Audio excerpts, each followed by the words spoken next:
ওয়ালাইকুম প্রিয় দর্শক, দেখতে পাচ্ছেন একদম গাছের কন্ডিশন কিন্তু খুবই খারাপ। একটা জমিতে এই জাত লাগানো হয়েছিল, এটা প্রতিযোগী একটা কোম্পানির একটা জাত, খুবই বাজে একটা অবস্থা কিন্তু হয়ে গেছে। আর আমরা যদি এই পাশটা একটু লক্ষ্য করি, খুবই চমৎকার একসাথে কিন্তু লাগানো দুইটা জাত।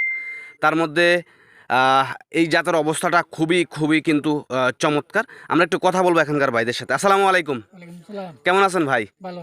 এই এই যে জাতটা দেখতেছি খুবই চমৎকার একটা জাত, এটা কি জাতের শশা? এটা ময়নামতি।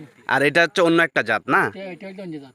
আচ্ছা, এই দুইটা জাতের মধ্যে পার্থক্যটা কি পাইছেন আপনারা? এটা গিরে ময়নামতি। ময়নামতি কেমন, গাছের কন্ডিশন কেমন? হ্যাঁ, ভালো।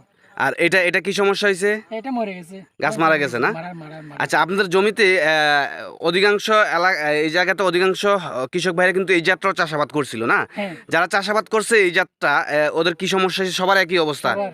আর যারা এই ময়নামতি চাষাবাদ করছে ওদের অবস্থা কেমন? হ্যাঁ, ভালো। ভালো ভালো হয়েছে। আচ্ছা প্রিয় দর্শক, একটা কথা বলে রাখি, আমরা একটা সময় জানতাম যে গরমের জন্য ময়নামতি খুবই চমৎকার, এবং বর্ষার জন্য, কিন্তু বাস্তবে কিন্তু তা প্রমাণ আমরা দেখতে পাচ্ছি।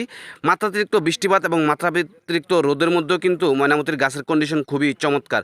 আমরা একটু এই পাশটা ঘুরে ঘুরে দেখানোর চেষ্টা করি আপনাদেরকে, আর এই পাশটা যদি একটু ঘুরে দেখানোর চেষ্টা করি, দুইটার মধ্যে আকাশ পাতাল কিন্তু ব্যবধান। আপনারা যারা শশা চাষাবাদ করবেন, আপনারা কিন্তু চোখ বন্ধ করে এই ময়নামতি জাতের শশাটা গ্রীষ্ম এবং বর্ষাতে কিন্তু চাষাবাদ করতে পারবেন। ধন্যবাদ।